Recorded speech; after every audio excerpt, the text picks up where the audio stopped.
A Melissa, a Bruna, Fernanda, sejam bem-vindas ao programa Acelera Aí, que é fundamentado nos conceitos de Ikigai e tem muito a aprender, como nós aqui da PECAP também estamos aprendendo quase que junto com vocês.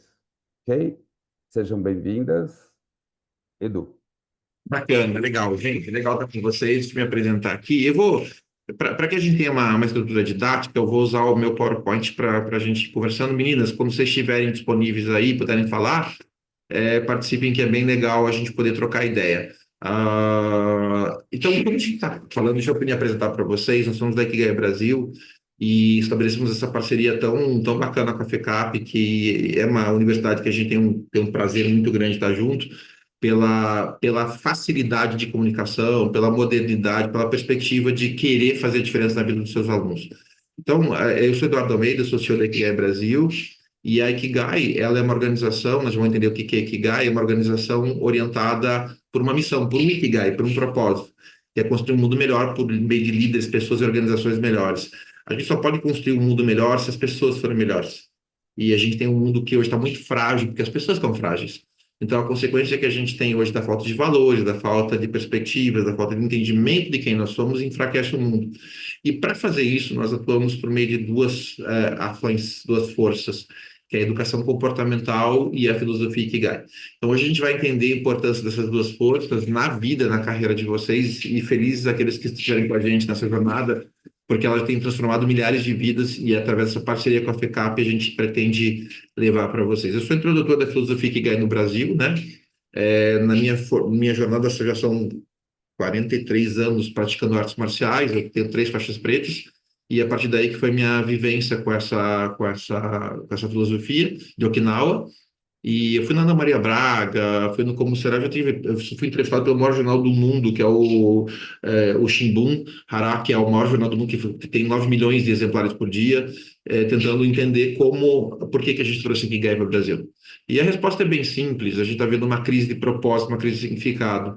Então é preciso trazer para o mundo corporativo, para o mundo acadêmico, para a vida de vocês, um pouco mais de significado. São mais de 300 mil pessoas que já passaram pelas nossas palestras, cursos, treinamentos, assim como são mais de 200 multinacionais já atendidas, né, pela gente. Então, é muito bacana poder estar com vocês aqui junto com essa parceria. E aí, hoje a gente vai entender, hoje a gente começa esse programa entendendo por que será que esse curso fará total diferença em sua vida. Eu posso falar que se você se dedicar, se você estudar, aplicar, fizer os exercícios que nós vamos trabalhar juntos, porque os aspectos comportamentais eles não são teorias. Têm teoria, claro, mas eles são habilidades, e a habilidade ela vem da prática, né? Se eu quero aprender a falar uma língua, por exemplo, eu tenho que praticar. Comportamento é assim. Comportamento ele é feito de um processo de educação prática. Então, por que será que esse curso vai fazer toda a diferença na vida de vocês? Eu posso afirmar. E aí eu começo dizendo para vocês que a gente está vivendo um momento muito. Eu não sei se para bem ou para mal, eu acho mais para mal do que para bem, sendo bem franco. Vocês aportaram no mercado numa fase bem complexa, sabe? Vocês chegaram no mundo numa fase, assim, mudanças sempre houveram, mas a gente está vivendo um momento que as mudanças se tornaram algo crítico. Tem um cara que eu gosto muito, que foi, inclusive, foi meu, não foi meu, eu trabalhei para ele, desculpe, peço Caiu. perdão. Caiu, mas voltou, foi só um lapso aqui na internet. Isso. Chamado Walter Longo, eu trabalhei para ele, e é um dos maiores futurólogos aí da área de comunicação, né? E o Walter ele diz o seguinte, né? Existem momentos que há inovação e existem momentos que há disrupção. E quando há disrupção, o que acontece na disrupção são verdadeiras extinções, extinções de negócio e nascimento de novos negócios, extinções de carreira, nascimento de novas carreiras. Então, a Ayn Rand, que é uma especialista, uma economista liberal, ela falava assim: você pode ignorar a realidade, mas não pode ignorar as consequências de ignorar a realidade, né? Então, você pode fingir que nada está acontecendo, mas isso vai atropelar você. Então, o que será que está acontecendo? Melissa, manda lá, já que você pode falar e é bem articulada, conta para mim, o que está acontecendo no mundo que você sente que demanda aí uma mudança de paradigma, de padrão? Como é que você sente essa mudança acontecendo? Eu vou falar algo muito, muito. óbvio agora para comunicação, mas tem sido os usos das inteligências artificiais. Uhum, uhum. A minha rotina, ela mudou em questão de meses e ela tem mudado cada dia mais, assim, com a descoberta de IAs. Então, a forma que eu produzo peças de design, elas já estão diferentes. A forma que eu produzo textos estão diferentes, porque tudo eu faço uso agora de inteligência artificial. Eu Perfeito. estava até vendo, assim, eu vou fazer uma pesquisa, tudo tem inteligência artificial, e isso tem até afetado algumas estratégias de comunicação. A gente tem que repensar agora em novas formas de fazer as comunicações acontecerem.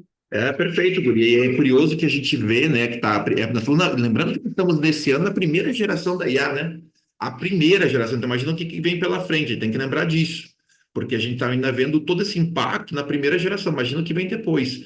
E hoje, e a gente vai discutir um pouquinho isso, a IA ela vem botar em xeque muito do que a gente acredita, muito do que a gente via como certo, né? Então, eu acho que, assim, claro, tem outros aspectos aqui, mas eu vou me concentrar no processo da IA e nos impactos dela a partir da sociedade que a gente está vivendo. Então, existe uma mudança de padrão que até 1980 o West Point falava muito sobre essa questão do mundo VUCA, né? Que o mundo era volátil, incerto, complexo e ambíguo. Pois é, já era complexo, ficou pior, né? Agora está falando de mundo bunny, que é frágil, ansioso, não linear e incompreensível. Então, eu fui minha esposa foi numa consulta com um psiquiatra e ela foi usar, ela tem TAG, né? Tinha, não tem mais, ansiedade aguda. E ele falou, não, André, fique tranquila, ansiedade, ou você tem ou você vai ter, faz parte do mundo atual. Quer dizer, se você falasse isso nos anos 80, que você, né, Antônio, que é normal ter ansiedade, é normal ter depressão, era uma coisa que não era normal. E hoje você começa a perceber que é praticamente impossível alguém passar pela vida sem uma ansiedadezinha básica, uma depressão básica. E isso é muito complexo. Por quê? Porque a gente está vendo um mundo onde aquilo que é estável, que eu posso contar como verdadeiro, muda todo dia. E, as respostas na comunicação, né, você, Melissa, que você estava falando, eles são muito, assim, é para tudo para ontem. E sabe o que é curioso, Melissa? Desde a época que eu sou publicitário, eu comecei a trabalhar com publicidade em 98, acredito, eu tenho 53 anos, né? Então, o que é curioso? Naquela época eu demorava, acredite ou não, demorava uma semana para ter o briefing do cliente, mais ou menos uma conversa com o cliente, mais uma semana para fazer uma proposta de logomarca, por exemplo, uma campanha, e mais uma semana para rodar. Em média, a gente demorava 20 dias para fazer uma marca ou para fazer uma campanha. Então, todo o tempo que a internet nos propiciou, por exemplo, ela não propiciou, ela deu e tirou, porque ela exigiu mais velocidade. Ela não é que a gente ficou mais folgado, ela passou a exigir tudo em 10 vezes mais rápido. Então, isso está gerando um nível de estabilidade muito grande. E é incompreensível na medida que eu não sei o que vem pela frente. Eu não sei como me comportar frente aos novos códigos, né? Então, a gente está vendo um momento assim de muita incerteza. E a incerteza ela tem algumas oportunidades, mas ela tem grandes ameaças também, que é a percepção de que tudo pode ser muito agressivo, ativa o cérebro reptiliano da gente, que é o cérebro que fala luta ou fuga. E essa ansiedade, a depressão, ela vem dessa parte do cérebro que é de luta ou fuga, né? Então, o que que a gente vem percebendo aqui, meu trabalho com vocês? Esses contextos para a gente entender a importância desse trabalho aqui. Esse cara aqui, o Zygmunt Bauman, morreu ano passado, se não me engano, ele falava o seguinte, ele fala da modernidade líquida, o mundo é líquido, e ele fala o seguinte, o velho limite sagrado entre o horário, o trabalho e o tempo pessoal desapareceu. Estamos permanentemente disponíveis, sempre no posto de trabalho, o WhatsApp, né? Então você não consegue mais fazer a difusão, né? Eu tenho que pegar essa senhora que Letícia, minha sócia, e falar, Letícia, pelo amor de Deus, para de mandar mensagem sábado, 10 da noite, né? Porque a gente está tão antenado e a gente curte tanto o que a gente faz, assim, muitas vezes, mas também está tão pilhado que às 10 da noite ela tá, oi, Edu, tive uma sacada aqui genial, cara, para, sábado à noite, vai cuidar teu marido, cara. Senão a gente fica numa situação difícil, porque a gente está conectado. Então, essa hiperconexão ela nos gera uma ruptura das barreiras, da parede da empresa para a parede da academia, para a parede. Não existe mais paredes. Tem um personagem muito curioso, que é o Deadpool, né? Eu gosto bastante dele, eu gosto desse quadrinho. Por que gosto dele? Porque ele faz uma coisa chamada quebra da quarta parede, que é quando o Bertolt Brecht, o personagem pega a vida e fala com você como se ele soubesse que ele está num filme, né? Então, nós vimos a quebra da quarta parede, porque a gente parece que a gente sabe que a gente está tudo isso é irreal, tá tudo, sabe? Eu paro agora, falo com a minha esposa, então não é mais assim, eu estou no trabalho. Então, e essa questão da pandemia, ela terminou de acabar com isso. Ela criou um mundo que tudo se funde. E aí isso é muito complexo. E eu não sei se você viu, Melissa, a questão do Strawberry, que saiu ontem, acho que pouca gente está sabendo. Ontem começou a sair o movimento, aí fiquem atentos a isso aqui. A OpenAI, ela lançou, ainda não está pronto, o Strawberry, que é a inteligência artificial de megadados, né? Então, ela vai trabalhar com grandes bancos de dados pela primeira vez. Ferrou, galera. Ferrou. Sabe aquela história que a gente falava, vai acontecer? Aconteceu. E aconteceu menos de um ano depois do lançamento da OpenAI. Então, o que aconteceu? Tempos exponenciais. Isso é o problema. Exponencialidade. A gente demora. Quando você olha a história da humanidade, que você olha lá, o tempo que demorou para a roda ser criada, 3.000 anos. Depois que é escrito, você vai vendo 1.000 anos. Quando você vai ver agora, 5 anos, 1 ano, meio ano. Então, em 1 ano, você vê revoluções acontecendo. Então, esse é o momento. E aí, isso nos põe numa situação de um dilema. Que dilema é esse? É esse aqui, ó. Nosso querido amigo Elon Musk, se ele fala, a gente presta atenção, né? Ele vem e diz para a gente o seguinte: vai acabar os empregos. Vai acabar os empregos. E é fato que algum tipo de emprego vai acabar, tomara que não seja o seu. Então, a gente tem que se perguntar o que que a gente precisa fazer para que o emprego não acabe, que é a tal da empregabilidade, se você quiser ser empregável, né? Se você quiser ter trabalho, se você quiser ter disponibilidade profissional. Porque nós estamos chegando a um ponto muito grande em que se eu for apenas um técnico, a IA vai fazer o trabalho para você, pode esquecer. E isso é muito sério, porque tudo que a gente viu em termos de formação até então, ele foi criado pelo paradigma da indústria, que queria formar uma pessoa para processos repetitivos. E agora a gente vem, né, Melissa, você está vendo isso aqui, com o que você acabou de dizer, pô, nem sou plena ainda e já estou levando fumo. E a vida é isso aí mesmo. E a vida é isso aqui. A vida não é um morango, né? Então a gente começa a perceber que eu estou entrando numa fase em que eu estou recebendo coisas que eu não estou preparado para receber. E faz o quê? Pede para sair, tira essa farda preta que você não é caveira, né? Como é que você faz? Você faz piada para quem entendeu, para iniciados. Então, assim, você tem que entender o que você vai fazer com isso. Você vai ver isso com entusiasmo ou com tristeza? E aí vem, opa, agora veio o turn point nossa conversa aqui. Porque olha o que a gente está vendo. Eu estou na área de desenvolvimento humano hoje e posso falar para vocês. O que eu mais ouço é isso aqui, ó, apagão de talentos na área tech, na área de logística. Apagão de talento, gente. Por que que isso é bom para nós? Que será que isso é importante? Olha só o que está acontecendo aqui, ó. Fragilidade psicológica. A geração de vocês, deixa eu fazer um stop aqui e bater esse papinho com vocês. A geração de vocês tem uma pecha, né? Que pecha que você acha que vem, que a geração de vocês recebe lá nas empresas? Alguém sabe me dizer? Melissa, manda lá. Se tiver mais alguém aí, em condições de falar, manifeste-se, Vitor Melo, manifeste-se, venha para a luz, Caroline. Manifeste-se, manifesta aqui na mesa branca nossa e vamos falar, Renan, manda lá. Senão a Melissa é boa, ela está ocupando o espaço dela. Então aqui, eu vou ter que pagar a royalties para a Melissa depois aqui, que ela está gravada. Mas se mais alguém quiser falar e puder falar, vai participando. Meio, o que você acha que a geração de vocês tem como, né, como marca que se fala muito da geração de vocês? Nossa, ultimamente estão elencando muitos pontos, né? Mas eu acho que uma característica muito nossa é assim, se não deu certo algo, era para ser feito agora, assim. Se não Uhum, mudou agora, não dá para você ficar mudando as coisas em um tempo muito grande. Então, uhum. a minha geração Imediatismo. ela tem sido muito, exato, muito imediatista. Que as coisas para ontem, se não deu certo, já desiste, É isso mesmo. acabou tudo e vai ter que ir para uma outra opção, ao invés de parar para tentar solucionar, enfim. Perfeito, perfeito. Vocês têm característica, mas alguém quiser falar sobre isso, vocês têm uma característica que é considerada imediatismo.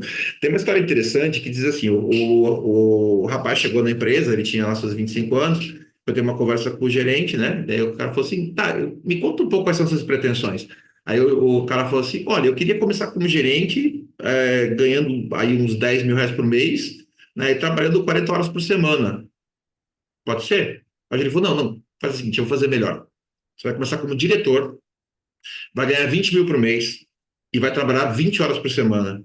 O rapaz falou, você tá brincando? Tô, mas você começou primeiro. Entendeu?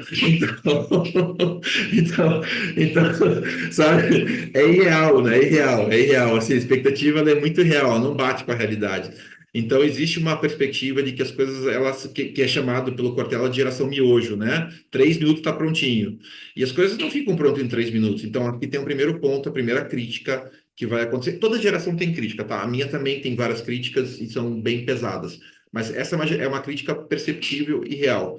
Tem mais uma crítica que acontece para vocês. Renan, Vitor, você sabe dizer qual que são as críticas, que outra crítica que vocês recebem como crítica geracional? Alguém, Lara, quem que mais consegue lembrar aí de uma crítica geracional? Não sei se vocês estão podendo falar. Se não puder, eu vou tocar. A segunda crítica geracional que vocês recebem é o mimi, né? O gato gago, mimimi, né? Então, assim, é o problema do gato gago que a geração de vocês tem, que é uma fragilidade psicológica. Por quê? Porque muitas vezes os pais de vocês que trabalharam, é normal, a nossa geração, ela trabalha demais. Ela quis poupar, às vezes, dos filhos. Melissa, eu achei muito legal quando você contou a tua história de você vir da Menor Aprendiz, porque aqui já mostra um padrão fora dessa curva. Quando a gente fala de crenças geracionais, não é todo mundo, é um padrão. Não significa que todos que estão nessa... O Pondé tem uma expressão que diz assim, né? Que fala, como é que é? Ele fala, crise geracional é coisa para quem nasceu em classe média alta. A pessoa que nasceu na favela, ela não vai ter crise geracional. Com 20 anos, ela é motoboy para sobreviver, não dá tempo de ter crise geracional. Então, ele fala muito sobre essa questão que isso não é só geracional, isso tem ligado a uma questão sociocultural financeira, né? Então, quem entrou no lerê cedo não teve tempo de ter essa crise. Mas, via de regra, a gente vê muito isso e aí tem um fato curioso. Vou contar um caso para vocês ontem que eu vivenciei numa empresa que eu estava atendendo, uma multinacional. O rapaz entrou, ele estava há uma semana na empresa e ele era parecido com o Salsicha do Scooby-Doo. E o peão, né? Peãozada é foda. As pessoas falam, ô, Salsicha, ô, Salsicha. E piada e apelido só pega em quem se importa. E começaram a achar. Bom, em uma semana o cara surtou, foi tirado de ambulância com um gardenal, né, com camisa de força, porque surtou, surtadinho, por causa de um apelido Salsicha. Então, isso é fragilidade psicológica. É não conseguir lidar com. E está acontecendo muito, tá, gente? Não estou dizendo que vocês que estão aqui têm essa característica, mas está acontecendo muito. Então, quando a gente pensa sobre isso, sobre esses aspectos, por que? Aí vem a pergunta de US$ 1 milhão. Por que isso pode ser uma baita oportunidade para vocês que estão aqui? Não para todos. Quem não veio para cá hoje perdeu essa oportunidade. Mas vocês que estão aqui, Melissa, me conta, por que isso pode ser uma grande oportunidade para vocês? Eu acho que, principalmente essa questão sobre geração, uma coisa que eu tenho visto muito das pessoas da minha geração mesmo, né?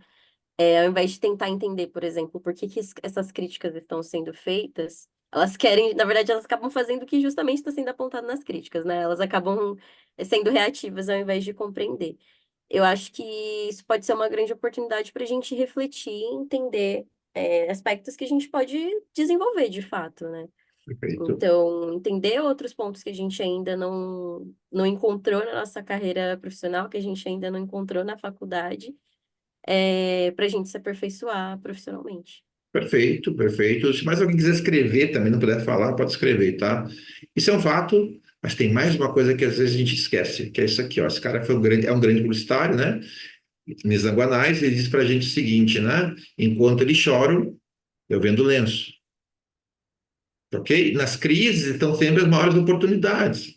Se existe uma crença de que essa geração ela é frágil e existe comprovação de que essa geração tem fragilidades, adivinha o que acontece em terra de cego quem tem um olho? É rei. Em terra de cego quem tem um olho é rei. Se vocês tiverem essas habilidades, vocês vão ter carreiras brilhantes. Porque hoje a carreira das pessoas que não têm essas habilidades está. A maior parte as pessoas estão com baixa expectativa em relação às novas contratadas. Ah, ela vem ter que falar com mais pessoas frágeis. Então, se você chegar sendo diferente disso, você se destaca facilmente. Se você não for essa média baixa, se você não for não apresentar essa fragilidade psicológica, você se destaca. Mas para isso a gente vai trabalhar vocês. E trabalhar como? Através das competências psicossociais. Por quê? Competência, por definição, ela tem uma forma que chama-se chave. Conhecimentos, habilidades, atitudes e visão estratégica. Você tecnicamente é competente quando você tem chá. No nível mais alto, você tem que ter visão estratégica, que daí já só você, um dentista que apenas sabe lidar com dente não vai ser um bom empreendedor na área de odontologia. Tem que saber a parte de visão estratégica de negócio. Mas, no modo geral, você ter competência é isso aqui. A universidade, ela vai dar para você conhecimentos e habilidades, que é o que te dá um currículo básico, mínimo, para você entrar numa empresa, para chegar ao currículo, pô, fiz uma FECAP, você já se diferencia dos demais, você chega tecnicamente mais preparado que o cara que fez uma esquina, né? Mas, assim, você faz essa diferenciação, tem um branding aqui legal, mas será que isso vai sustentar você na empresa? Claro que não. Aí você entende que hoje 84% das demissões e promoções em ambiente de trabalho vêm de aspectos comportamentais. Ontem eu falei muito sobre isso, eu estava com 22 gerentes do Boticário no Brasil todo, e eles falaram isso mesmo, nunca demiti ninguém por questões técnicas, demiti por comportamentos. Então, aqui, se você tem os comportamentos certos, você compreende a si mesmo, você se destaca, você cresce. Você está vendo isso, Melissa, lá? Por que será que a tua líder está te dando mais oportunidades? Porque ela viu em você responsabilidade, porque ela viu uma série de comportamentos que são esses daqui, chamado Power Skills. Então, você falou de soft skills, né? A gente está falando hoje de uma mudança. A mudança que a gente vê acontecendo é mudança que antes era orientada de soft skills, abraçar a árvore, legalzinho, né? Você saber lidar com gente, e hard skills que seriam as competências técnicas. Hoje a gente está mesclando tudo isso uma coisa chamada power skills, competências de resultado, competências de negócio. Você vai dizer que liderar pessoas é uma competência soft? Não, não é. É uma competência de negócio. Você vai falar que saber vender, ter inteligência emocional é uma competência soft? Não é. É competência de negócio. Então a gente começa a entender que essas competências agregam valor ao negócio, agregam valor à carreira. E é aqui que vocês se diferenciam a partir dessa perspectiva, tá? Então, o que é Ikigai? Ikigai, para quem não sabe, é isso aqui que nós vamos trabalhar com vocês. O que você ama fazer? Essa é a filosofia Ikigai, ela se baseia nesses 4 princípios. O que você ama fazer, né? Que ao fazer, eu perguntei para a Melissa, você gosta, você ama? Que fala, não, eu amo o que eu faço. Então já está no começo do Ikigai. Segundo ponto, eu sou excelente fazendo, né? Quer dizer, o que vai tornar você... Aí não é só a parte técnica, a parte comportamental ela vai compor esse excelente fazendo. Tecnicamente, você pode ter um grande conhecimento, mas não entrega valor porque não tem competências, muitas vezes, comportamentais. Aí vem o terceiro ponto, ganho para fazer. Se você faz bem feito, se você se destaca, você vai poder ter espaço para cobrar mais, fazer mais, ser mais valorizado, porque você traz mais valor. Então, às vezes, você quer negociar valor com o teu empregador ou com o teu cliente sem agregar valor. Ele não percebe o valor que você agrega. Eu quero ganhar mais. Falo, cara, não vou te pagar mais. Você não tá agregando mais valor. Para eu querer mais valor em forma de salário ou em forma de preço, eu tenho que entregar mais valor. Então, e não é trabalhar mais. Trabalhar mais não é entregar mais valor, não é volume de hora trabalhada. É percepção que aquilo que você faz é diferenciado. Então, aqui, e o último aspecto é impacto no mundo, né? O quanto eu gero benefícios, percepção de valor, o quanto eu ajudo, o quanto eu contribuo. Para vocês entenderem essa questão aqui, e os demais que estão aqui, para vocês entenderem o que mudou. Eu sou de uma geração que a gente era contratado para trabalhar. A gente acha, não, vou lá para trabalhar.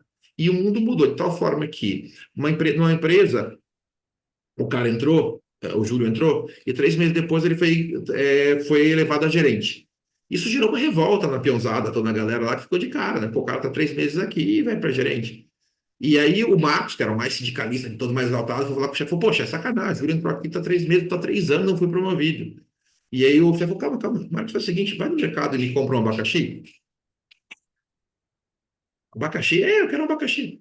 Deu dinheiro para o Marcos foi no mercado, trouxe o abacaxi para ele. Chefe, vamos falar do Júlio que. Não, não, traz o Júlio aqui. O Júlio chegou e falou: pois não, chefe. Você pode ir no mercado comprar abacaxi para mim? Abacaxi, chefe, para quê? Não, porque eu estou fazendo regime, eu quero comer fruta. Ah, você quer salada de fruta, você quer abacaxi?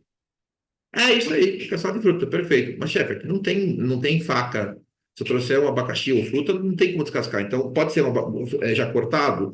Pô, perfeito. Então, série de perguntas, saiu, falou, chefe, ó, mandei o estagiário ir lá buscar, porque não faz sentido, eu sou gerente, né? Ele buscou, tá aqui, tá só ali. Mais alguma coisa? Não pode sair. Você entendeu, cara? Ele, o Marcos, traz resultado. Você traz abacaxi. Tá ok?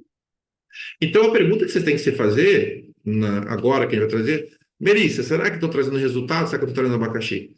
Porque se eu faço o trabalho apenas dizendo, eu fiz o que tinha que ser, abacaxi, não é isso que eu quero. Então, quando a gestora fala para você, vou te dar trabalhos mais inteligentes, ela tá falando, opa, essa menina não traz abacaxi, essa menina traz salada de fruta.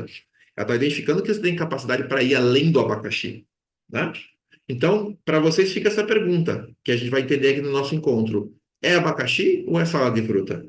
Se você achar que o teu foco é fazer tarefas, você vai ser substituído pela IA. Porque você não sabe que você está trazendo. Você teria que trazer mais do que abacaxi. Não é sobre trabalhar, gente. É sobre trabalhar de forma inteligente. E aí nós vamos ver aqui com vocês, vamos ver vários testes, várias coisas muito legais. Mas aqui nas primeiras fases, a gente vai ajudar vocês a entenderem o que vocês têm que torna vocês geniais. Veja, olha só. A gente pode ser bom, a gente pode ser médio, a gente pode ser muito bom, ou a gente pode ser amazing, entendeu? Eu não vim para o mundo para ser mediano, entendeu? Não sei vocês. Tem gente que gosta da média. Eu não gosto da média. Eu acho a média um lugar, né, Letícia? Um lugar extremamente incômodo. Quem está na média chama-se. Como é que chama-se quem está na média, Melissa? Mediano. Medíocre. Ah, Medíocre. Então, quando a pessoa fala, você é medíocre, é porque você não se destaca em nada. Você está na média em tudo. Então, o que eu tenho que fazer para não ser medíocre? Eu tenho que descobrir aquilo meu que tem potencial para estar fora da média. E hoje a gente começa a jornada de vocês de pessoas extraordinárias, que é o que em vocês tem potencial, porque potencial é aquilo que tem promessa de ser realizado. Então, quando se fala assim, pô, fulano tem tanto potencial, sabe o que significa? Que ainda estão esperando você realizar. Porque se você fosse um fato, ninguém falaria que você tem potencial, falaria que você já é um fato. Então, vocês estão numa fase que vocês têm, pela idade de vocês, pela fase de carreira, que vocês têm potencialidades. Será que daqui a alguns anos eu vou ouvir falar de vocês como pessoas que se realizaram e que tiveram grandes fatos, grandes feitos na sua área? Ou será que as pessoas vão continuar esperando que vocês realizem? Aí depende muito de uma coisa chamada brios. Porque ou brios, ou tu tienes ou não tienes. Significa o seguinte: se você não tem brios, não adianta. Eu falo isso para você e o cara fala: não, isso não é comigo, não tem brios. Não tem brios. Ou você é alfa, ou você é alface. Entendeu? Você tem que entender se você nasceu para ser alfa ou nasceu para ser alface. Então a gente vai entender aqui o que tem potencial. Faz sentido o que eu estou falando?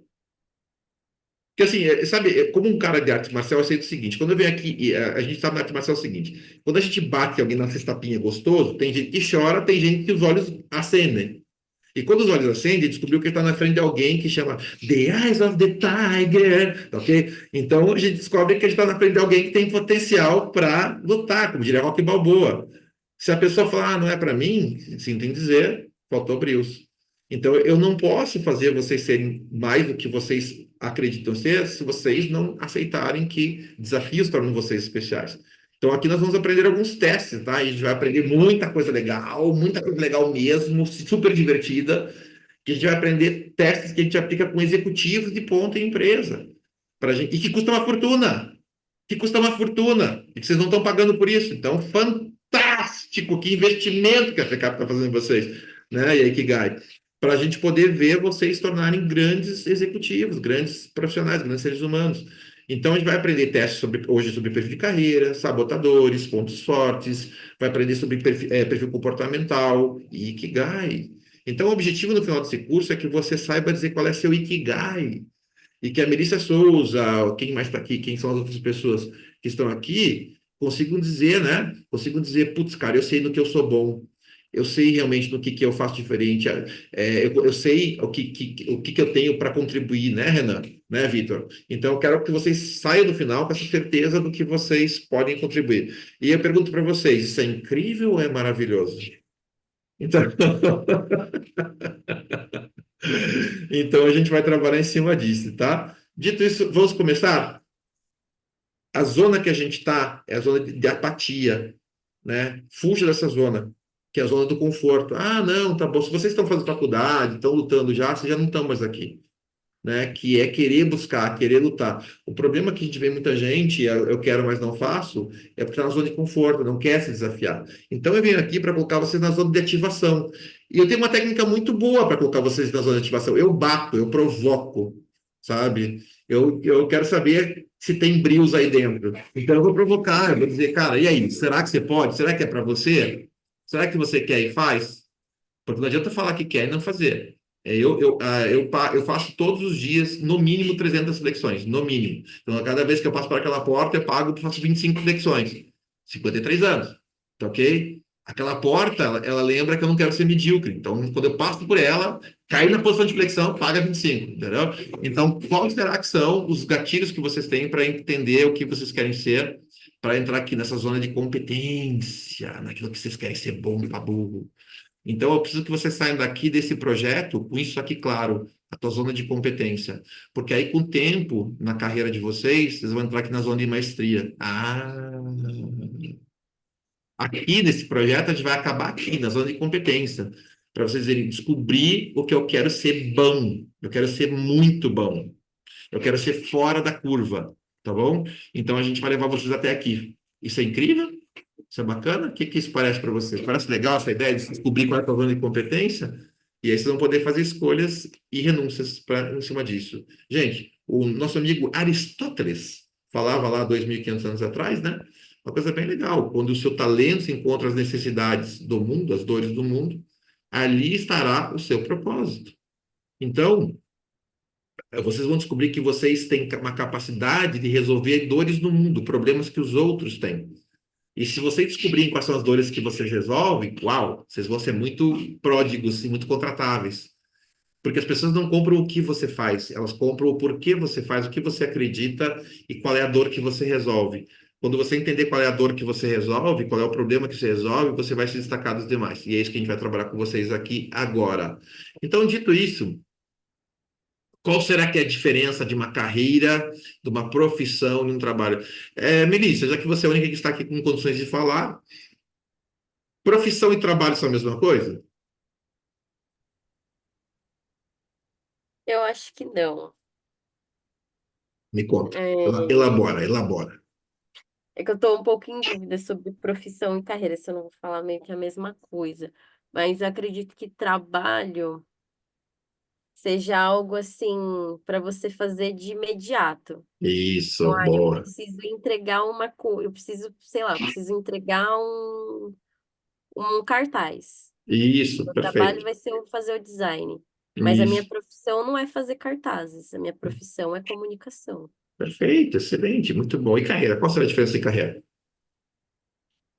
Então, carreira, aí eu já me complico um pouco, porque Sem eu tô problema. pensando em algo muito parecido com profissão, né? Já vão entender, então. Legal, bacana, ajudou bastante, né?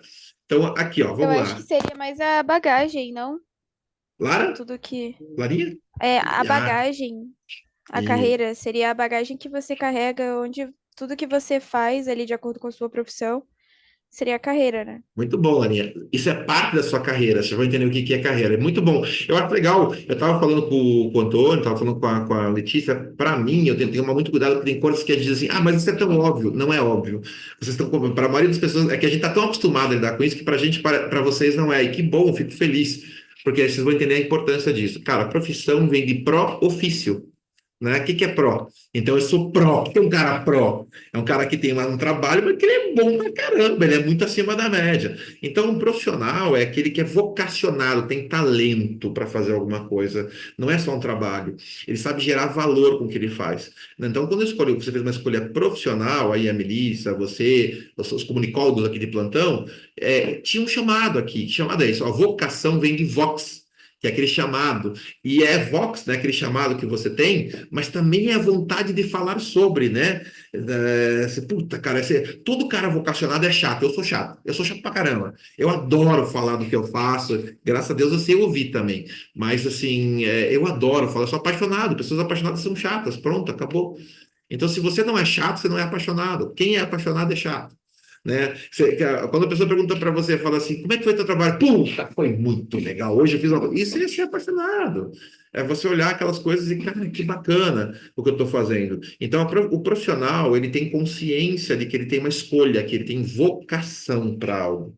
E aqui você já se diferencia da grande maioria dos brasileiros, que trabalho, olha que incrível. Trabalho é uma palavra que vem de tripalium, que era um instrumento de tortura usado pelos romanos, que era uma cruz enchida, assim, que se pendurava o escravo que não queria trabalhar. Viu só, Melissa, como era eficaz o RH antigamente? Nossa, sabia estimular as pessoas, que é uma beleza, né? O cara não queria trabalhar, pendura na cruz que ele vai ficar motivadão. Então, é daqui que vem a palavra trabalho. Mas isso é complexo porque veja o sentido de dor. Trabalho é dor, trabalho é subsistência, trabalho é imposição. Então a gente começa a olhar que o trabalho é uma dor que eu me submeto e não um prazer que eu escolho. Olha que coisa mais triste, gente. Por isso que a maioria das pessoas não gosta de trabalhar, né? Então, o trabalho é uma escolha apenas visando um resultado no final do mês, como você falou, Melissa. O trabalho para ganhar um dinheiro, para pagar os boletos. 80% dos brasileiros não gostam do que fazem, sabiam disso? 80% dos brasileiros não estão engajados nos seus trabalhos. 80% dos brasileiros acham que erraram a profissão. Se você não está nesses números, você já é exceção à regra. Você já é 20%. Se você está nesses números, vamos tirá-lo daqui. Isso é muito sério. 80% das pessoas não gostam do que faz, gente. Então, nós temos que colocar você nesse outro lugar, na profissão. Aí, carreira, gente, aqui que todo mundo se lasca. Carreira é o planejamento e a execução diligente da direção e dimensão que você vai querer levar sua profissão e trabalho.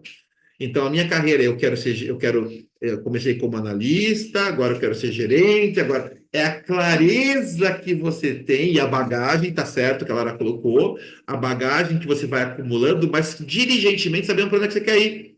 Gente, só 5% dos profissionais do Brasil tem clareza de carreira. 5% tem carreira definida, eu sei o que eu quero para mim. Por que vocês acham que acontece isso? Nos Estados Unidos, esse número vai para 25%. Por que vocês acham que a gente tem esse problema com carreira? Por que será que a gente não tem carreira aqui no Brasil? Alguém consegue matar a charada? Lara, Melissa, vocês que estão aqui me ajudando tão diligentemente, o que será que acontece? Essa não é fácil de responder, eu vou responder por vocês. Porque o brasileiro tem uma cultura de dar a carreira dele para a empresa. O americano empresta a carreira para a empresa. O americano sabe que a carreira é dele. Ele empresta. A carreira, ele tem que ser empregável, ele tem que ser desejável. A empresa não está fazendo um favor para ele contratando ele. Ele tem que ser a resposta para os problemas do contratante. Então, se não está bom para ele, não está bom para a empresa, ele sai e vai cuidar da sua carreira. E o brasileiro espera que a empresa dê para ele a carreira. Ai, o que você quer de mim? A gente fica mendigando carreira, fica mendigando o próximo passo, em vez de ocupar espaço. Espaço não se dá, espaço se ocupa.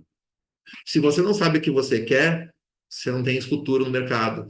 Então, quanto mais você tem certeza que você quer, mais você vai lutar por isso, mais vai buscar essa carreira. Faz sentido, Melissa? Faz total. E aqui a gente começa a mudança.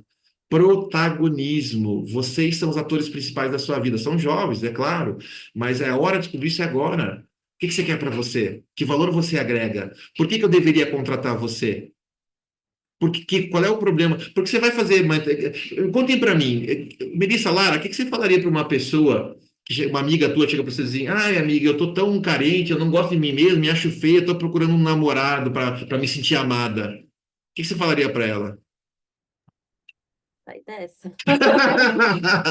Pra ela fazer uma terapia. Isso, exatamente. Mas sabia que vocês fazem exatamente isso quando vocês vão procurar emprego? Porque você vai lá falar com o teu contratante e dizer assim: ah, eu preciso tanto de emprego, eu preciso agradar você, o que você quer ouvir? Em vez de entender que você tem as cartas na mão. Porque aquela pessoa precisa preencher uma vaga. E enquanto ela não encontrar o profissional, ela não faz outra coisa, ela está com a vida ilhada. Você só tem uma obrigação, ser essa pessoa. Então a questão não é sobre você, é sobre o problema dele. Se você entender que problema se resolve com a necessidade dele e você for a resposta para isso, você vai ser contratado. Então, a gente nunca pode ser um carente de amor, um carente de emprego. A gente tem que entender o que está sobrando na gente, transbordando, para a gente chegar na empresa e dizer, cara, pode achar, isso aqui sou eu, pode ser, achou a pessoa certa. Eu sou um dos melhores vendedores que você conhece, sabe por quê? Porque eu adoro agregar valor. Eu adoro resolver o problema dos outros. Eu adoro. Então, se um cliente aparece para mim e fala assim, estou com esse problema, eu fico pensando, cara, como é que eu vou solucionar o problema desse cliente? Eu tenho a solução. E eu vou pensar na solução quando eu apresento, o cara fala, meu Deus, era isso que eu precisava. E aí, quando eu mostro o preço, ele fala até que tá barato, porque é o problema que ele tinha, entendeu? Então, relação de preço em contratação, diferenciação, sempre ela é fruto do valor que você agrega. E nós vamos aprender a fazer isso aqui.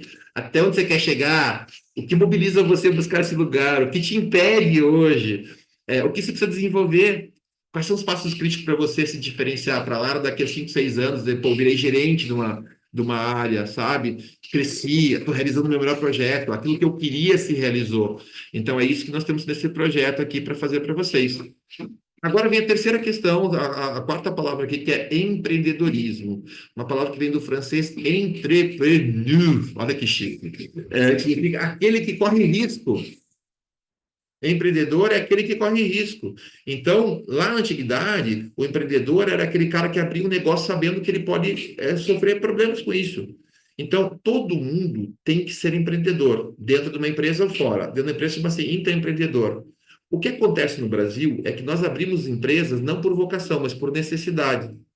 Puta, estou sem emprego, vamos abrir uma empresa. Será que vai dar bom? Vocês sabiam que 70% das empresas quebram em 3 anos? Porque a pessoa não abriu aquilo vocacionado, não abriu romanticamente. Ah, eu vou montar um negócio para ganhar dinheiro. Cara, vai se dar muito mal. Então, nós vamos descobrir aqui se vocês têm vocação empreendedora. Tá ok? Isso que a gente vai trabalhar com vocês, vocação empreendedora. Porque a gente tem que entender que uma empresa ela é feita para prover resultados, lucro, porque ela gera riscos. Ela requer investimento. Então, ela tem que gerar resultados que paguem isso. Mas ela tem que gerar valor e diferenciação competitiva para ser relevante no mercado.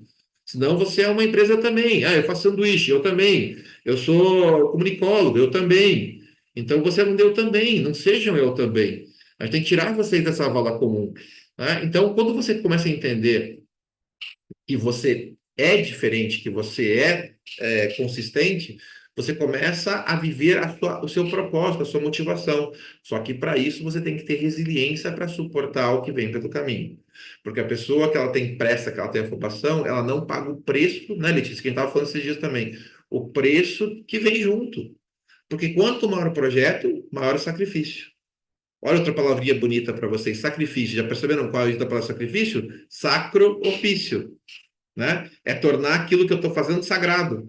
É dizer, cara, tô vivendo isso, mas, pô, tá tudo bem, faz parte, tá legal. Dói, mas é bom.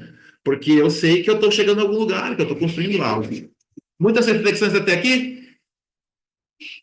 Tá valendo a pena? E show. Então, nós vamos começar a falar com vocês agora sobre inteligência, gente. Essa primeira aula, nós temos 30 minutos de aula ainda aqui. Nós vamos entender agora que nós temos 2 aulas sempre do mesmo módulo. Essa aula a gente faz teoria, a próxima aula a gente pratica em cima da ferramenta que vocês aprenderam, tá ok? Então, a gente vai entender que inteligência, a gente superestima muito a inteligência, o QI. Ah, o cara é inteligente, o cara tem QI. Hoje em dia, com a inteligência artificial, então o QI vai ficar cada dia menos importante. E o QI não é uma medida muito legal de inteligência. Ele foi criado lá com o objetivo de medir a inteligência das pessoas, mas eu faço uma pergunta para vocês. Quem que é mais gênio? Era mais gênio? Einstein ou Jobs? Quem que é mais gênio? Eu diria que seria Einstein, mas acho que os dois são completamente diferentes e com inteligências diferentes, né? O Einstein não era um empreendedor, Steve Jobs era. Isso, Mas ele perfeitamente. não sabia nada de física. Exato. Se você for medir o QI, sem dúvida está falando de Einstein. Mas se a gente for medir a capacidade criativa, inovativa, os dois eram muito bons, mas o Jobs era um empreendedor como poucos. Então, a resposta depende do que a gente está avaliando. E aí está o problema do consciente de inteligência. Ele avaliava, quando o Binet criou, ele avalia apenas uma coisa, que é a inteligência abstrata, a inteligência numérica, realmente a capacidade boa para engenharia, boa para algumas áreas, mas não para todas. Eu vou mostrar o meu caso aqui, vocês já vão entender. Então, quando a gente fala da questão da inteligência, o Einstein tinha 160 de QI.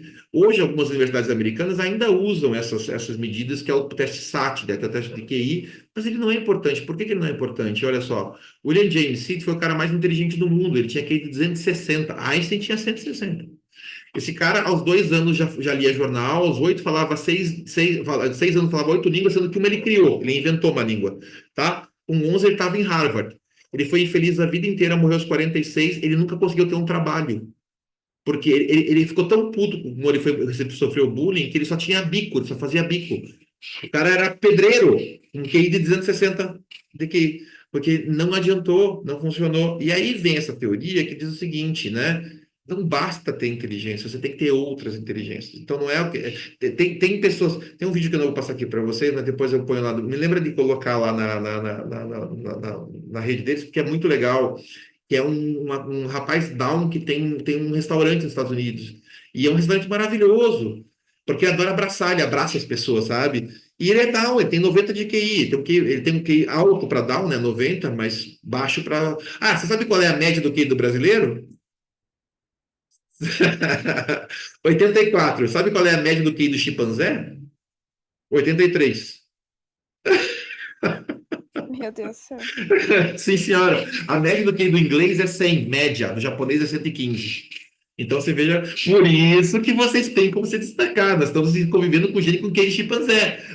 Tem down que tem QI de 90, gente. Vocês entendem o que significa isso? Se a média é 84, tem muita gente com 76. Aí, você entendeu? Então, gente, o bagulho é louco. Então, aqui a gente começa a ver que vocês têm como se destacar. Vocês têm a cognição certa, mas não é suficiente. Aí o Gardner ele fala para a gente que existem 9 inteligências, e aí nós vamos entender com o teste que eu passei para vocês, não sei se vocês fizeram, mas vamos fazer os testes para a gente entender qual é a inteligência de vocês. E aí vem a parte bonita da coisa toda, porque o Einstein ele diz assim, ó, todo mundo é um gênio, mas se você jogar um peixe por sua capacidade de subir em árvores, ele vai gastar toda a vida acreditando que é estúpido. Então, a grande sacada, Lara, Melício e demais, é você entender no que você pode ser genial. Essa é a pergunta de $1 milhão. Você parar de sofrer. Você parar de dizer, mas eu gostaria de ser assim. Mas não é o que você gostaria de ser, é o que você tem vocação para ser. Será que é mais fácil você tentar ser algo que você não é vocacionado ou você ser algo que você é vocacionado? Então, aqui estão as inteligências. Vou mostrar para vocês o meu teste, para ser bem objetivo por causa do nosso horário, que a gente começou atrasado. Olha só eu aqui, gente. Olha a minha inteligência lógico-matemática. Eu sou um estúpido em números, tá ok? Eu sou uma mula com números. Eu sempre sofri com física, matemática, eu me ferrava muito. E fui empurrado, e ainda sofro, não, graças a Deus, estou estou bem dedicado, trabalhado. Eu tenho um TDAH violentíssimo, né? Violentíssimo. E era disléxico quando criança. Então, eu sofri muito no colégio, porque eu tinha que ser esse cara da matemática. E aí, quando eu entendi que, olha só, em comunicação, eu tenho um bom lado. E eu vim de publicidade, eu tenho prêmios de publicidade internacionais, inclusive, não está dando para ver, mas eu tenho prêmios internacionais, eu tenho vários prêmios internacionais na área de publicidade. Mas não era a minha maior inteligência, né? Eu sou faixa preta, eu fui campeão brasileiro de Kung Fu, mas a sinestésica corporal não era a minha melhor, era sempre forçado, eu era muito ruim nos esportes, mas eu era disciplinado. Agora, olha só quais são as inteligências principais. Vamos lá, vamos entender as inteligências? Linguística, saber falar bem, se expressar bem, aprender línguas. 100%. Inteligência existencial, capacidade de abstrair, falar de ideias, articular ideias. Será que vocês percebem que eu tenho essa inteligência? 100%. Aí eu tenho inteligência intrapessoal, que é a capacidade de organizar, de falar internamente comigo, entender minhas emoções, organizar minha mente, compreender meu mundo interno, 100%. E eu tenho inteligência interpessoal, que é a inteligência de entender o outro, compreender o outro, só não é 100% porque eu não aguento gente lesa. Então, esses 3% aí é a minha impaciência com gente lesa. Né? Eu sempre digo que gentileza gera gentileza e gentileza gera gentileza. Então, assim, eu não tenho muita paciência então, deu aqueles 3% que eu perdi ali.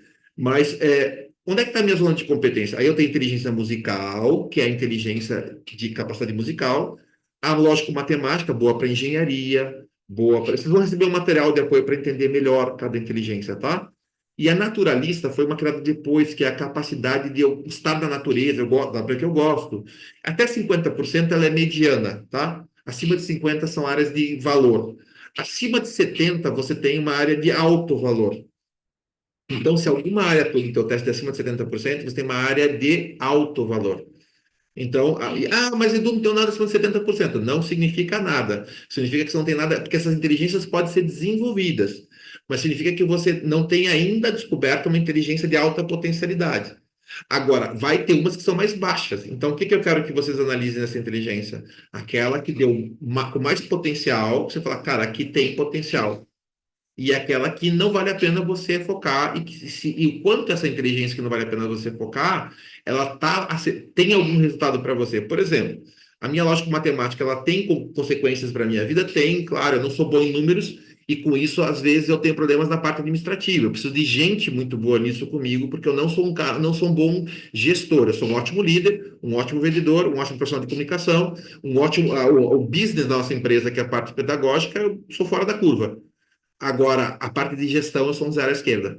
Então, eu tenho que identificar aquilo, e aí, quando eu tento botar a mão nisso, aumenta muito o índice de VDM. Conhece, Melissa, o índice de VDM?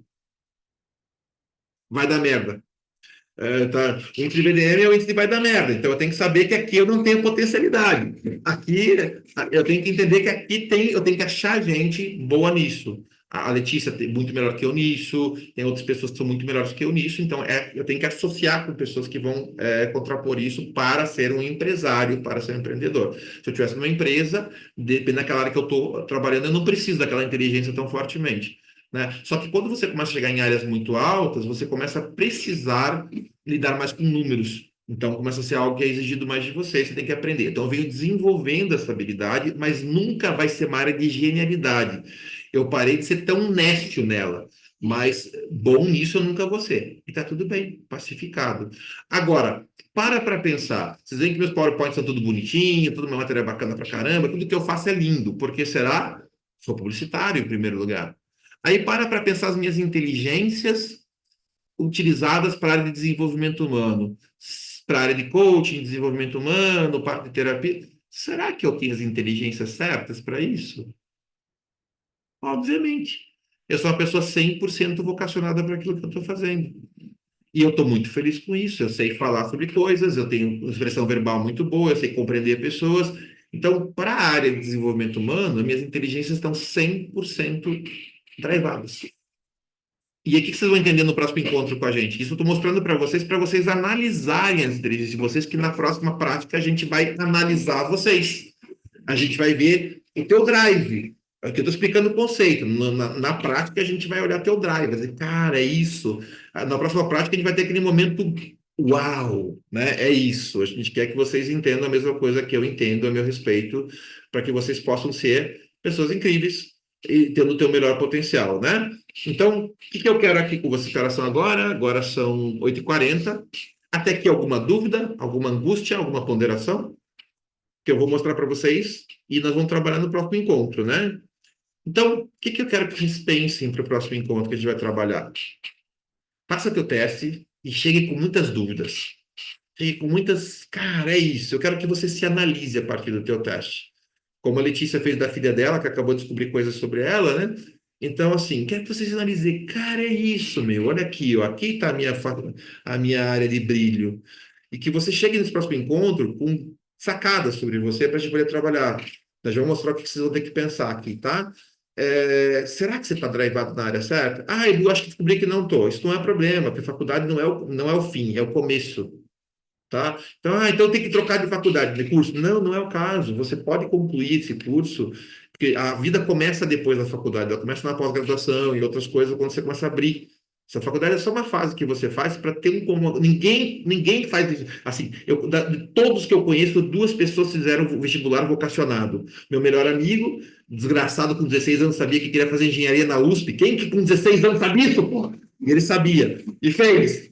E se formou, fez doutorado lá, Lazarento. E a única mudança que ele fez na vida dele foi que ele queria ser professor da USP e, em dado momento, ele falou, quero ganhar dinheiro, e virou diretor de banco. É diretor de banco hoje. Mas era uma desgraça. Todo mundo com 16 anos sabia que só queria pegar menina, ele queria ser professor da USP, Lazarento. E minha irmã, que com 13 anos sabia que queria ser veterinária, Lazarenta também. e fez veterinária, depois ela descobriu que queria fazer genética, hoje minha irmã é uma das 30 maiores cientistas do mundo de genética animal.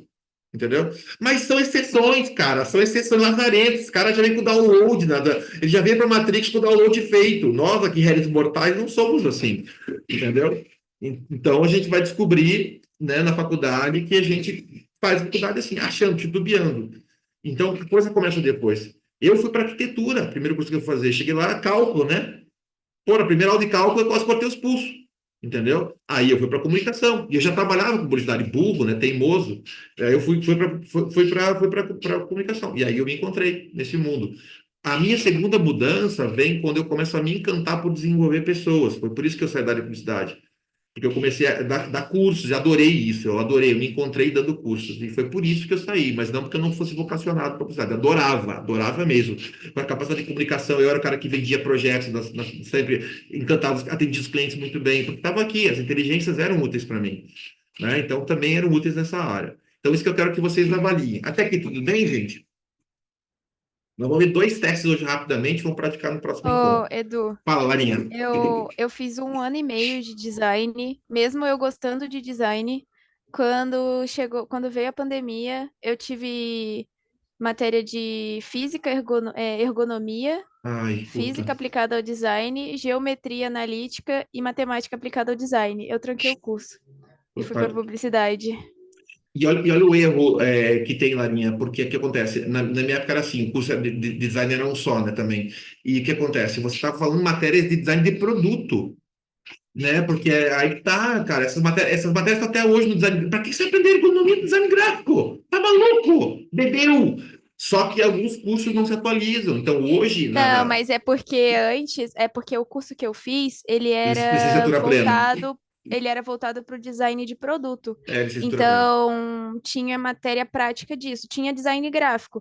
Só É, que era dividido, eram 4 anos de curso, então era é, dividido em design gráfico, design de produto, experiência do é. usuário. Então, Então a faz gente tinha que sentido. fazer isso. E, Então faz tipo, não sentido. era algo que era ok para mim. Aí eu saí do curso e fui para publicidade, porque eu sou péssima também em qualquer coisa que envolva número.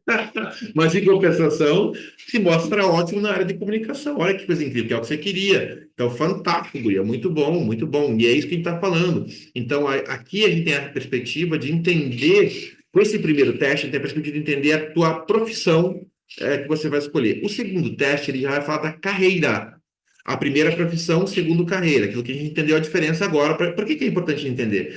Porque o Roland, ele vai dizer teste de carreira, não de profissão, né? E a carreira é em que área que eu posso levar a minha profissão, né? Como eu posso atuar dentro da minha profissão com uma carreira, construindo uma carreira, vamos entender? Então, ele avalia as pessoas com base em foco em dados e foco em ideias, né? Que são as coisas mais abstratas ou mais concretas. Foco em pessoas ou foco em coisas, objetos, entregas, chamado realista.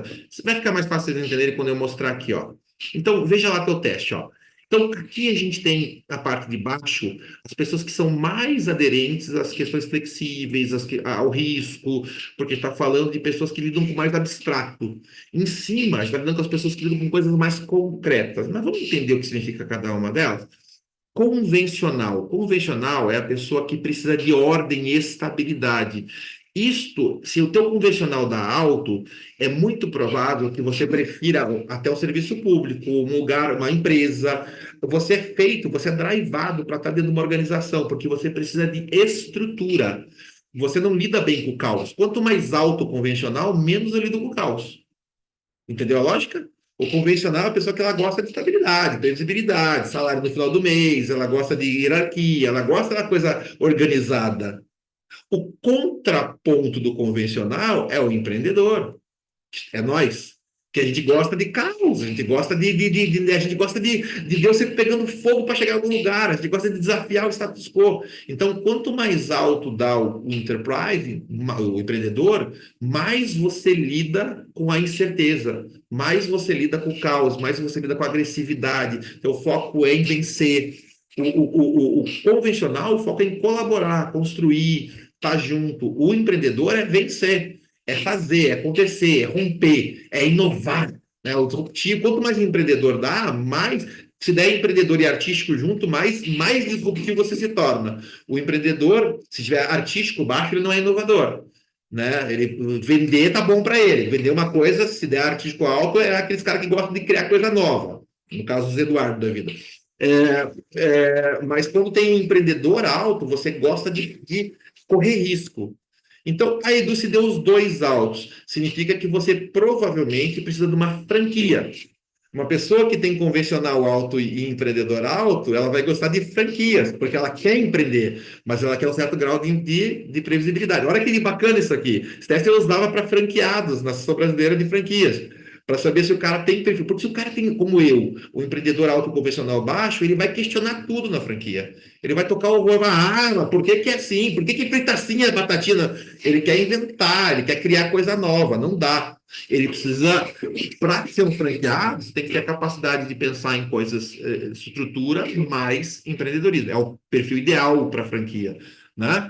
Realista, o que é realista? Aí, Lara, aquela questão que você estava falando lá do cara do design. O design de produtos, o cara que faz móveis, o arquiteto, a pessoa que gosta de ver pronto. Então, realistas são pessoas que gostam de materializar. Eu gosto muito, eu gosto de produzir livros, eu gosto de coisas físicas também. Mas veja que não é a minha maior inteligência. Ela tem uma, não é a minha maior habilidade, perdão. Ela é boa. Acima de 50 é boa, né? Acima de 70 é ótima. Então, assim, no meu caso, eu tenho um realista, uma vocação realista boa. Eu gosto de concluir coisas, mas eu me dou bem com coisas abstratas, eu lido bem com coisas abstratas, por isso que eu trabalho com serviço. Quanto mais alto o teu realista, menos serviço você é, mais produto você é, mais foco em materialização, em construção. Por outro lado, o social é o oposto disso. O social é serviço. Quanto mais alto eu tenho social, mais eu tenho vocação para lidar com gente. Mais eu tenho vocação para servitização. Tá fazendo sentido o que eu tô falando? Sim ou não? Então, se eu tenho alto social, eu gosto de estar com gente, cara. Meu troço é serviço. Se meu social é alto, meu realista é alto e meu social é baixo, enfio o cara numa marcenaria lá e boa. Porque não vai, né? Não gosta. Minha esposa tem isso. Minha esposa é engraçada. Minha esposa tem social médio, mas o realista é altíssimo. Ela fala, odeio gente. Odeio gente. Ela fala. Porque ela gosta de sentar e trabalhar. Ela trabalha com SEO aqui com a gente, né? Ela fala, me deixa quieta no meu canto, que eu entrego. Me dá o brief de preferência por e-mail, se possível, do WhatsApp, que eu trabalho e entrego. Ela não gosta de lidar com gente. Ela gosta de entregar. Galera, por exemplo, que é codador na área de TI, alto, realista, baixo social. É o cara que senta no computador e é o fazedor, entendeu? Não tem melhor nem pior, gente. Tem assim, você tem vocações, é vocacionado para isso, né? Então, quanto mais você entende isso, melhor fica. Investigativo versus artístico. O investigativo é a profundidade. O investigativo é a pessoa que gosta de profundidade em coisas.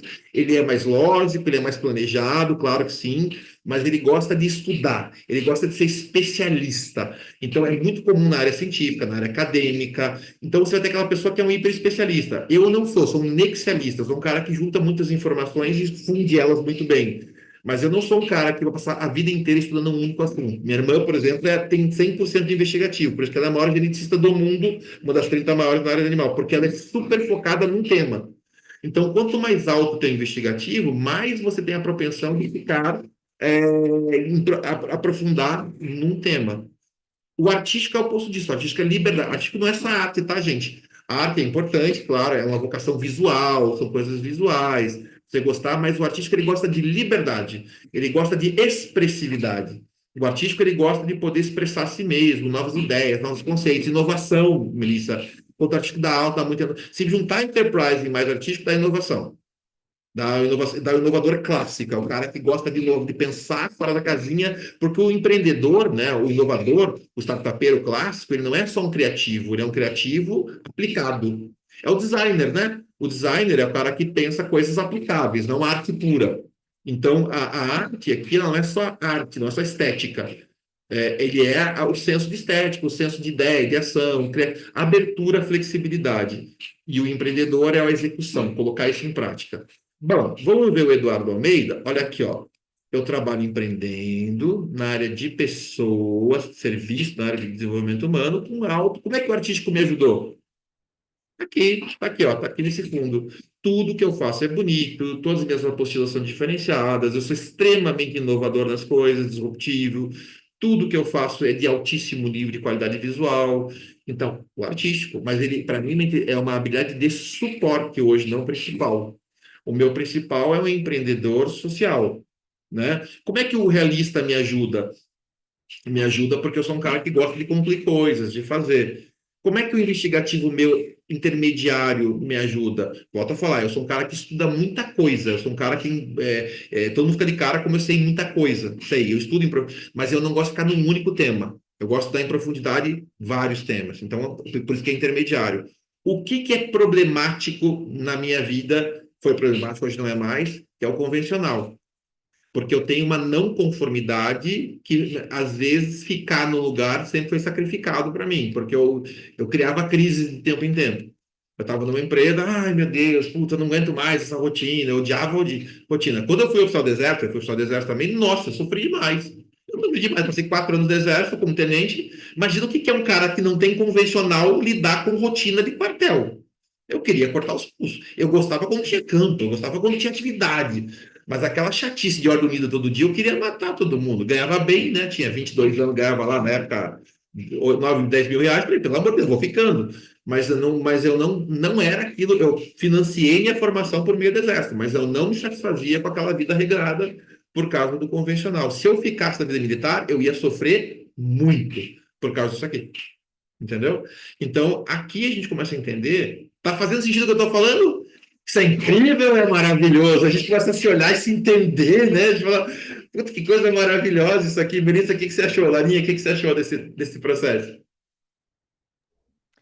Eu achei bem explicativo, eu tô ansiosa para fazer o meu. Eu nunca tinha feito também. Não, é assim, eu tenho certeza que a minha habilidade na questão de números, assim, vai ser péssima. E talvez de empreendedor também, porque eu não sou muito empreendedora.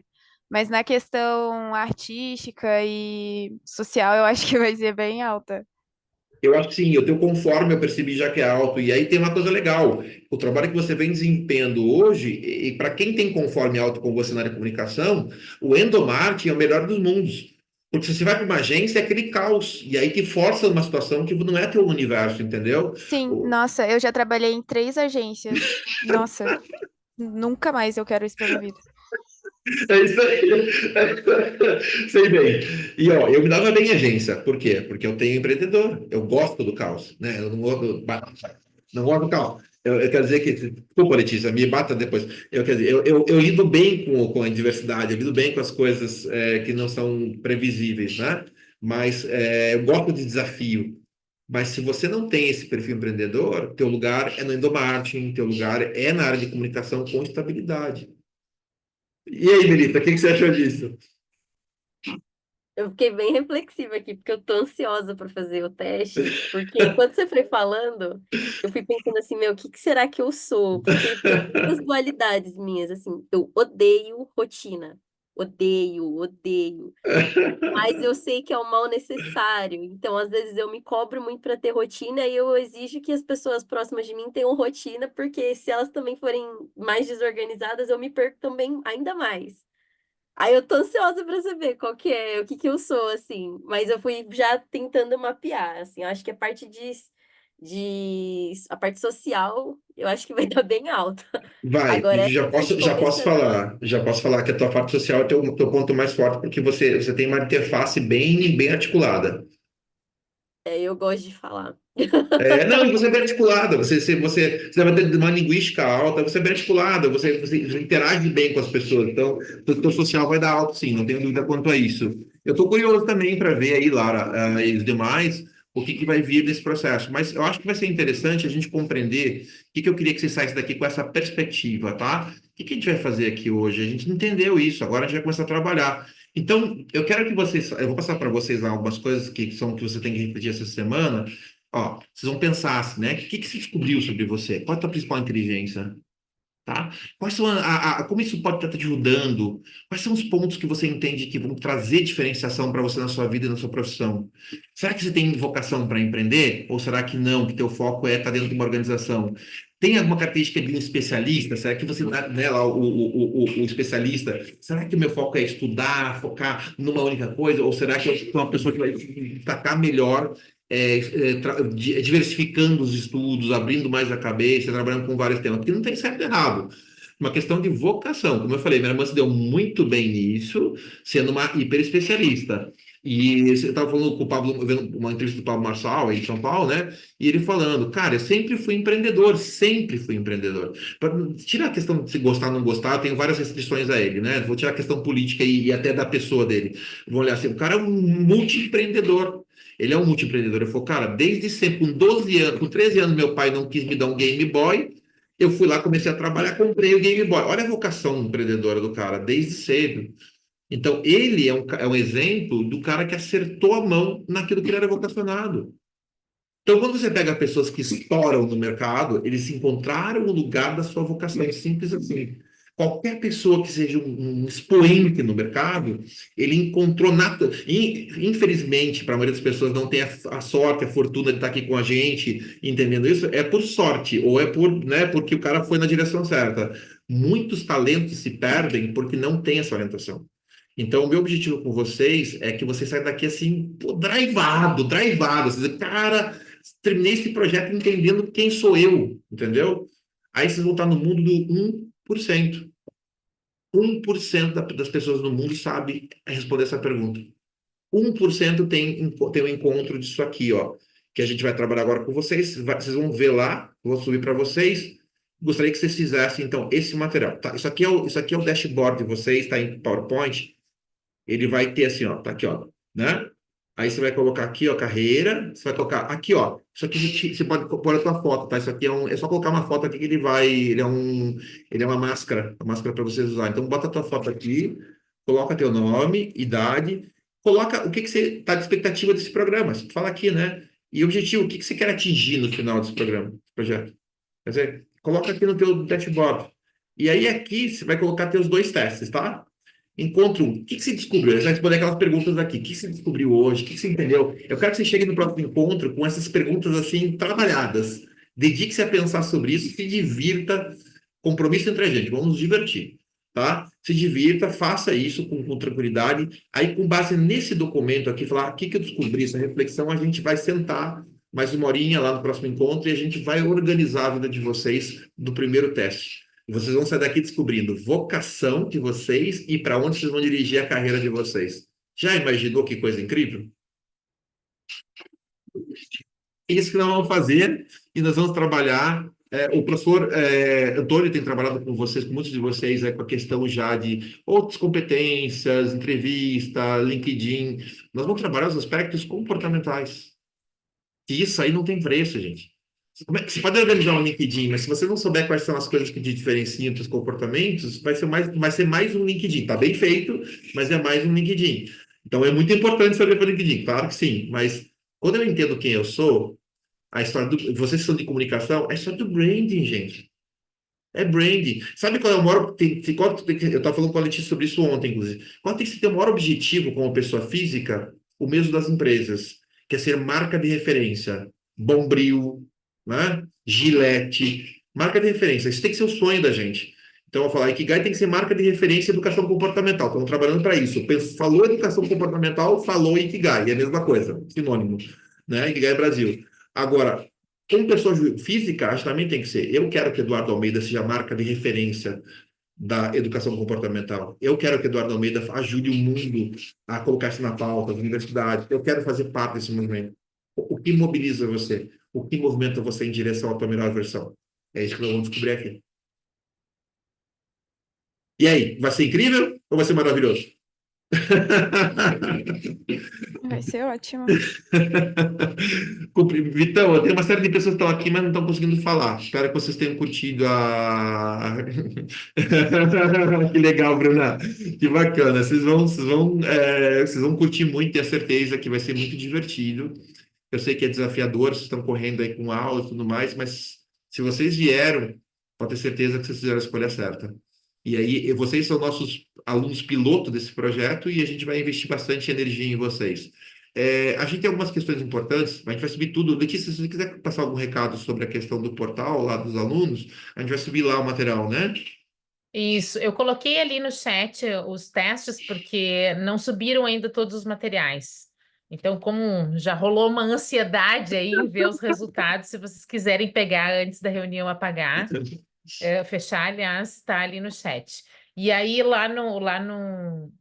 na plataforma, sim, vai estar, tem vários vídeos, tem apostila, tem e-book, tem bastante material lá para Essa, estudar e para essa, olhar para essa aula vai estar lá também. A gente vai subir essa aula aqui para quem quiser revisar alguma coisa. Malu, a Malu tem ajudado bastante, tem sido muito legal. Como é que foi para você hoje? Gostou desse start? Sim, foi ótimo. Eu fui revendo aqui, eu já fiz o curso no teste de múltiplas inteligências, e daqui um pouquinho eu vou fazer o outro, porque eu tenho uma live hoje, então talvez eu faça antes. Legal, É gente. muito, muito interessante, né? Porque a qualquer momento a gente pode revisitar a nossa carreira, né? Verdade. E sabe, Malu, A a gente Malu... muda, né? Que bom, né? Sim, sem Não é dúvida. fixo, né? Não, felizmente. Mas se a gente Não é tivesse isso amarrado. mas tivesse mais cedo essa informação, a gente erraria muito menos, frustraria muito menos.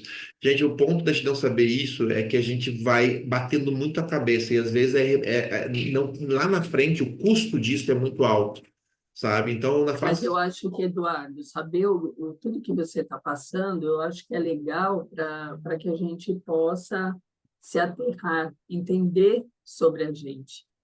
E uma das coisas legais, porque mesmo quando que é legal, é que quando você tem talentos, dá para a gente experimentar diferentes experiências, como você no marketing, e aí você foi para essa outra área de facilitação, e eu fui para psicologia e vim para facilitação, então eu acho que é também interessante para eles perceberem o leque de É isso. opções que essas forças nos trazem, né? Verdade. E sabe o que é legal, Malu? Nada eu joguei fora, nenhuma formação que eu fiz, nada eu joguei fora, tudo tá comigo. Ah, Tudo tá comigo. Mas só que você vai entendendo novas competências, e na frente tudo faz sentido, entendeu? Por isso que eu digo. A Lara falou da mudança que ela fez, foi inteligente, ela conseguiu mudar, mas às vezes ali você tá com muita ansiedade de agilidade também, e as coisas vêm com o tempo, elas vão se acalmar. Agora, com essas informações fica mais fácil como a Lara colocou, ela estava sofrendo com o número, desculpa. A hora que ela fizer o teste, ela vai dizer, pô, é isso aqui, tá aqui a resposta, cara, por isso que eu estava sofrendo. Então, a gente entende. parabéns aí, Eduardo, pela condução. Delícia, foi muito bom, é sempre bom estar com vocês, meninos. Muito bom estar com vocês. Comecem, tenho certeza que vocês vão gostar muito e vai ser muito bom estar conhecendo vocês, trabalhando com vocês. Comece fazendo um ato. Vai lá no Instagram, Ikigai Brasil. Manda um like para mim, manda uma mensagem lá que eu já respondo vocês. Estabeleçam um contato comigo. Eu sou uma pessoa próxima, tá? Eu não sou guru, não. Eu gosto de estar próximo das pessoas, eu gosto de. É uma característica minha. Eu gosto muito dessa proximidade, da troca. Não gosto de subir no salto alto. Eu acho que a gente tem que ser próximo. Vai ser muito legal a gente poder estar com vocês, tá bom? Se aproximem que a gente vai estar com vocês. Vamos junto. Obrigada, pessoal. Obrigada.